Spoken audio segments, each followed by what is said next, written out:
Qui est Leslie Horelbeck? Leslie a perdu sa mère à l'âge de 12 ans d'une longue maladie. Suite à ça, elle s'est rapprochée de son père, qui était très présent dans sa vie, qui lui a beaucoup aidé à devenir autonome, indépendante. Leslie est très proche de sa belle-mère, Émilie. Elle a des liens très forts avec elle, comme avec son père, Patrick. Et ces derniers temps, elle avait décidé de suivre les pas de son père, qui travaille dans le bâtiment. Elle a elle-même suivi une formation de peintre en bâtiment à Niort pendant 8 mois. Et elle venait de créer son auto-entreprise juste avant l'été 2022. Ce jour-là, Leslie envoie la photo de son nouveau tatouage à quelques proches. Elle communique aussi avec son père par SMS. Oui, après le salon de tatouage, Kevin et Leslie déambulent à Niort et ils trouvent un chauffe-eau. Leslie envoie immédiatement une photo de ce chauffe-eau à son père pour lui demander conseil, parce qu'elle cherche ce genre de pièce pour l'installer dans son camion aménagé, qu'elle restaure justement avec son père. Ensuite, à partir du lendemain du vendredi 25 novembre, le père de Leslie et sa belle-mère n'ont plus de nouvelles d'elle pendant plusieurs jours. Au début, ils se demandent si elle n'est pas partie avec Kevin, son nouveau petit copain, un jeune homme de 21 ans. Qui est-il, Ronan Folgoas? Kevin n'a pas d'activité professionnelle clairement identifiée. Il semble vivre du RSA, il a travaillé, semble-t-il, sur les marchés dans les dernières années. Les parents de Leslie n'en savent pas beaucoup plus. Ils ont vu Kevin, il est déjà venu à leur domicile familial, à Terré, en Charente-Maritime. Un garçon respectueux, disent-ils.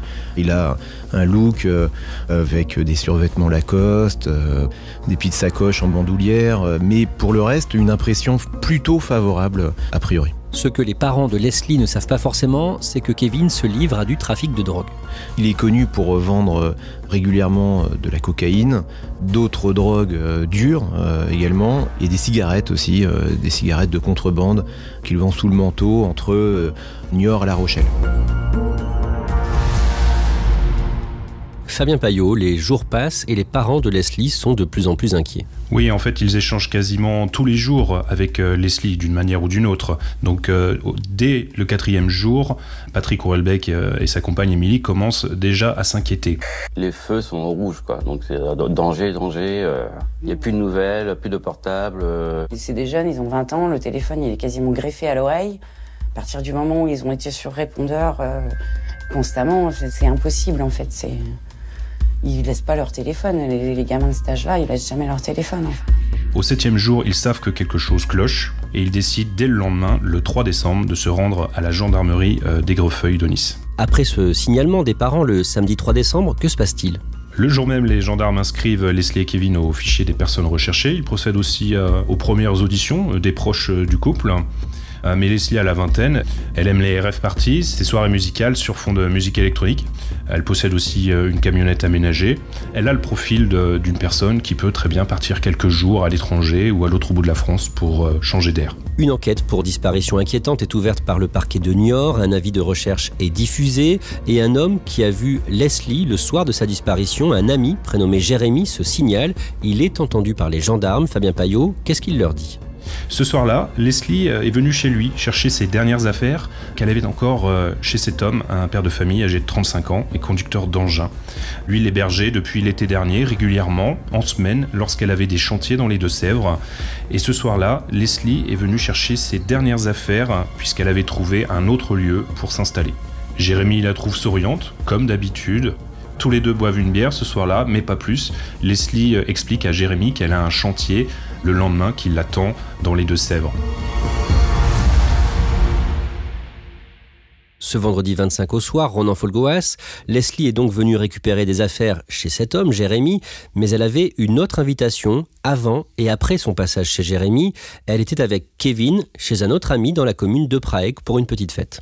Oui, Kevin et Leslie ont été invités chez ce voisin qui s'appelle Nicolas, qui est un ami du père de Kevin, pour un dîner autour d'une blanquette de veau.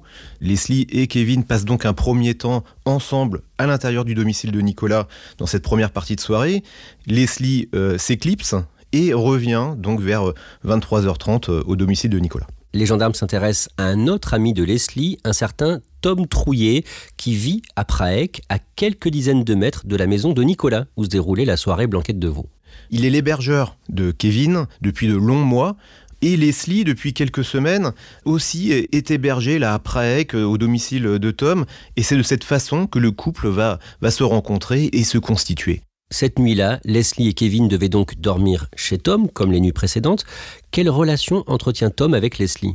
Alors Tom est un copain, un ami proche de Leslie. Historiquement, il est en fait un copain de l'ex de Leslie, dont elle s'est séparée au début de l'été 2022. Et Tom, c'est vrai, est traversé par des sentiments amoureux à l'égard de Leslie. Ils ont eu une petite histoire qui remonte à 2 ans, semble-t-il. Et depuis, Tom n'arrive pas à oublier Leslie. Après, il y a cette relation amoureuse qui commence entre Leslie et Kevin, et Tom se retrouve dans une position très inconfortable d'entremetteur bien involontaire. Le lendemain de ce soir-là, Leslie et Kevin devaient partir pour de bon de chez Tom. C'est ce que l'on comprend effectivement d'après les déclarations de Tom. Leslie et Kevin avaient prévu en fait de rassembler leurs affaires pour s'installer, semble-t-il, dans la maison du père de Kevin Trompa, Guy Trompa, une maison située à Niort. Fabien Paillot, le jeudi 8 décembre, à Puyraveau, des affaires appartenant à Leslie et Kevin sont retrouvées dans un conteneur. Puyraveau, c'est à l'est de La Rochelle, à 40 minutes de route de Prague. Oui, on est bien en Charente-Maritime, dans une petite commune de quelques centaines d'habitants. Et ce jour-là, une salariée de l'entreprise Le Relais vient relever un conteneur à vêtements situé face à la mairie. Et par le plus grand des hasards, cette salariée a vu passer l'avis de recherche la veille au soir et elle découvre très vite un portefeuille. Dans ce portefeuille, il y a un brevet de sécurité routière qui appartient à Kevin et la salariée comprend très vite ce qu'elle a dans les mains. Au final, on retrouve des sweats, des chaussures, une brosse à cheveux de Leslie et pas mal d'effets personnels de la jeune femme. Et on retrouvera même 4 cartouches de calibre 12, un fusil de chasse non percuté. Cartouche qui pourrait appartenir à Kevin, qui est lui-même chasseur. Le 27 décembre, une information judiciaire est ouverte pour enlèvement et séquestration. L'enquête devient donc criminelle. Le jeudi 5 janvier, les proches de Leslie et Kevin organisent une battue à Prague. On comprend pas, il n'a pas d'ennemis, Leslie n'a pas d'ennemis, c'est des jeunes sans problème. Lui cherchait à retravailler, elle était auto-entrepreneuse, donc on voit pas ce qui a pu se passer. Fabien Paillot, vous êtes sur place pour Le Parisien. Oui, c'est une battue citoyenne organisée à l'initiative de Karine Pratt, la belle-mère de Kevin. Une centaine de volontaires sont présents avec leurs gilets jaunes. Et il y a aussi parmi eux Tom Trouillet, le logeur de Kevin et Leslie. Il est là avec quelques amis à lui. Et il s'adresse pour la première fois à la presse. La gendarmerie a récupéré une doudoune qui restait. Mais il n'y avait plus rien, toutes leurs affaires ont été récupérées. Là, j'ai pas eu de nouvelles depuis. Apparemment, il n'y a pas d'empreinte qui a été retrouvée à la maison, quoi que ce soit. Et ce jour-là, son attitude est plus que troublante. Il est très souriant, il fait des blagues. On l'interroge à ce moment-là sur les fréquentations de Kevin. Et il a cette phrase très étrange. « On a tous des bonnes et des mauvaises fréquentations. On est tous des bonnes et des mauvaises personnes. » Ronan Folgoas, près d'1 mois plus tard, le vendredi 3 février, vous interviewez Tom Trouillet. Qu'est-ce qu'il vous dit de cette nuit du vendredi 25 au samedi 26 novembre, où Leslie et Kevin devaient donc dormir chez lui avant de repartir ? Il explique avoir rencontré Kevin et Leslie à son domicile en fin d'après-midi vers 17h30. Ensuite, il aurait quitté ses 2 amis, il aurait rejoint sa famille, puis il serait revenu passer une tête, comme il dit, dans la soirée chez Nicolas, la soirée Blanquette de Veau, en début de soirée. Et là, il se serait éclipsé de Prague pour rejoindre un apéro son sur la commune de La Crèche, une commune située à 10 km de Prague, et il aurait passé donc une partie de la nuit sous un pont, une sorte de mini rave party, et à partir de 2h30 du matin, il aurait commencé à envoyer des SMS à Leslie. Il vous raconte les SMS qu'il a échangés selon lui avec Leslie, plusieurs messages dans la nuit. Oui, à partir de 2h36, il leur aurait adressé des SMS à Leslie dans le but de savoir à quel moment les 2 amoureux, Leslie et Kevin, avaient l'intention de quitter la soirée chez Nicolas pour rejoindre son domicile et aller dormir. Et je lui demande évidemment pourquoi, d'où vient cette curiosité. Il explique qu'il a l'intention de se droguer et de prendre un carton de LSD, mais en fonction du timing de ses 2 amis, eh bien, il prendra ce carton de LSD rapidement ou dans un temps ultérieur. L'idée étant selon lui d'aller faire un petit câlin à ses 2 amis. Bon, une explication un peu alambiquée, diront certains, mais qui justifie selon lui le fait qu'il s'intéresse d'aussi près à l'emploi du temps de Leslie. Et d'après lui, dans l'un de ses SMS qu'il affirme avoir reçu de Leslie, la jeune fille lui dit être malade. Leslie lui aurait envoyé un message pour lui dire que tout allait bien, mais qu'il n'était pas tout à fait sur le point de partir et que de toute façon, sa maison étant ouverte, il pouvait très bien rentrer chez lui. Donc Leslie essaie de contourner comme ça le problème que soulève Tom. Et là, changement de tonalité total à 2h53 dans un SMS attribué à Leslie. Leslie explique qu'elle est malade, qu'elle se sent pas bien, qu'elle vient de vomir ses tripes et qu'il y a du sang. Sous-entendu, elle est en train de faire un malaise relativement sérieux. On prend des précautions pour évoquer ces messages, puisqu'évidemment, on ne sait pas si Leslie est bien l'autrice de ces messages envoyés à Tom. Ronan Folgoas, quand vous parlez à Tom Trouillet, à ce moment-là, est-ce que vous vous dites qu'il peut essayer de créer des fausses pistes ? Il peut chercher à se dédouaner surtout, en mettant en avant son alibi, qui consiste à dire écoutez, moi je n'y suis pour rien, je n'étais pas après, que j'étais loin de là, j'étais à 10 km dans une soirée, j'étais complètement dans un autre monde, d'ailleurs j'ai même pris un carton de LSD. Voilà sa ligne de défense.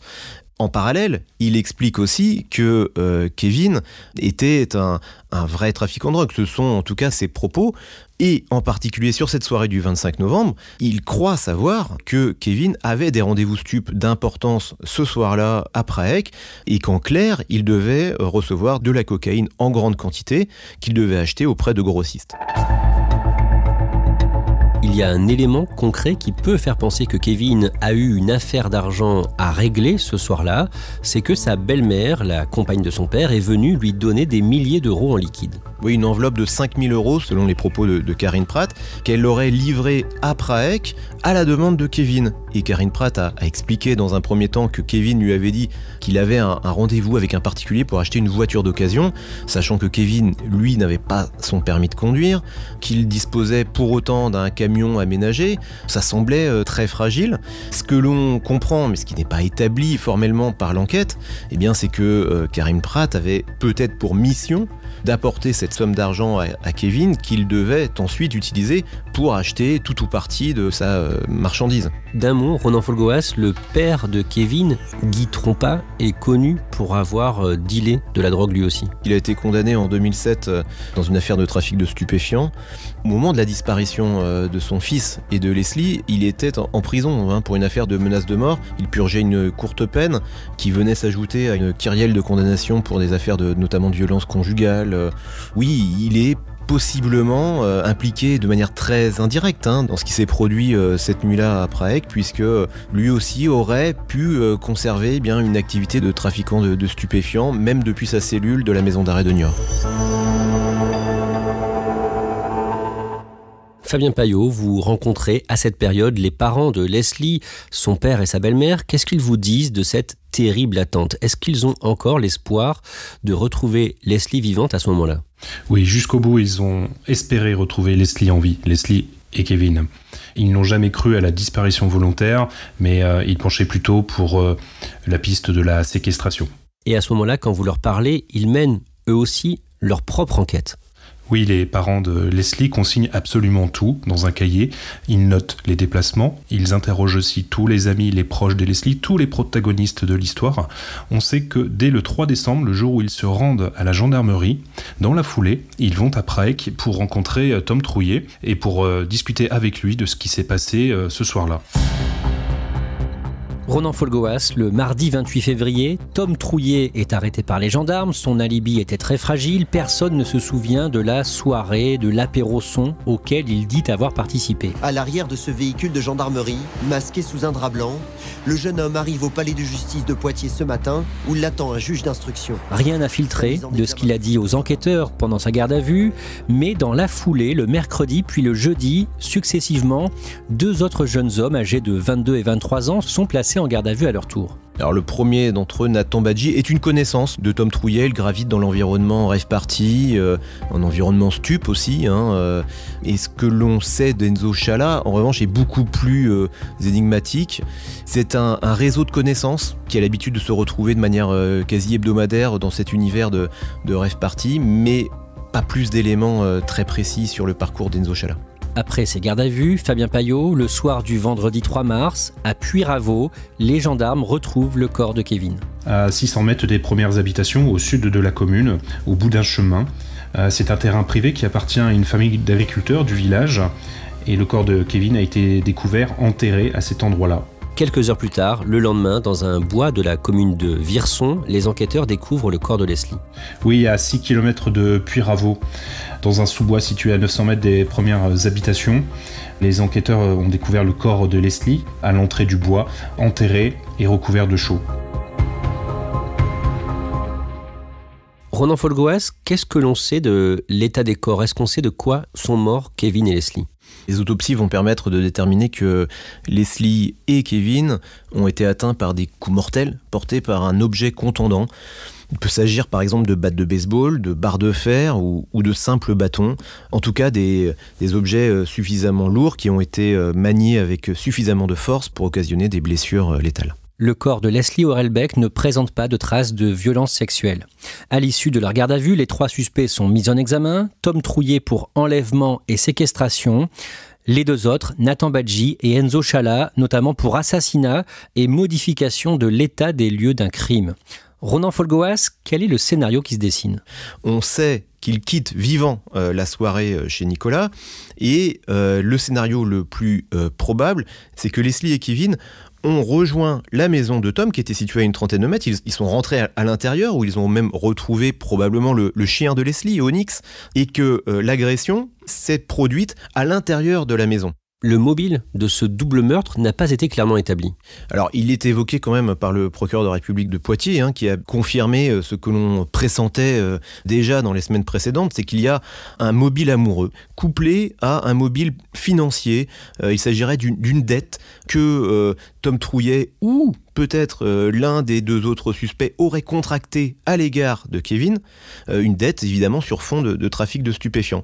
Et donc pour se débarrasser de ce problème financier, les suspects n'auraient eu d'autre idée que de supprimer purement et simplement Kevin Trompa. Le dimanche 12 mars, une marche blanche est organisée à Niort à l'initiative du père de Kevin, Guy Trompa. C'est insurmontable, ils ont détruit des vies. Ils m'ont détruit ma vie. Je ne pourrais pas vivre sans mon fils. La famille de Leslie n'a pas souhaité y participer, une façon de marquer leur distance avec Guy Trompa. Ronan Folgoas, est-ce que vous avez eu des nouvelles des parents de Leslie depuis que le corps de leur fille a été retrouvé? Oui, nous sommes parlé dans les jours qui ont suivi la découverte du corps de leur fille. Il y avait chez eux une colère sourde à l'égard des suspects qui ont été identifiés, mis en examen. Le début d'un possible deuil aussi. Et puis en même temps, il y avait une petite pointe de soulagement qui était perceptible dans leurs propos lorsqu'ils ont compris que Leslie n'avait pas subi une longue séquestration, qu'elle n'avait pas subi de sévices sexuels, puisque le procureur de la République de Poitiers a bien précisé que, selon les éléments de l'enquête, ce double crime s'était déroulé dans un laps de temps très court. Ronan Folgoas, les parents de Leslie espèrent que l'on va retrouver son chien Onyx. Ce chien n'a toujours pas été retrouvé. On peut penser que lui aussi, il a été tué dans cette nuit fatidique du 25 au 26 novembre 2022. Et ils espèrent encore toujours que l'on retrouve la dépouille d'Onyx pour qu'elle puisse être enterrée auprès de leur fille. C'est en tout cas le souhait qu'ils ont exprimé.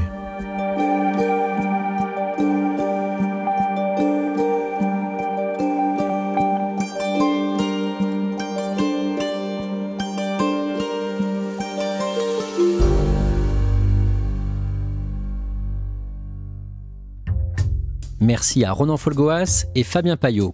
Cet épisode de Code Source a été produit par Clara Garnier-Amouroux et Raphaël Pueyo. Réalisation, Pierre Chaffanjon. Si les faits divers vous intéressent, n'hésitez pas à écouter le nouveau podcast du Parisien lancé en décembre 2022, Crime Story, un podcast hebdomadaire. Chaque samedi, une grande affaire criminelle racontée par Claudia Prolongeau avec Damien Delseny, le chef du service police-justice du Parisien.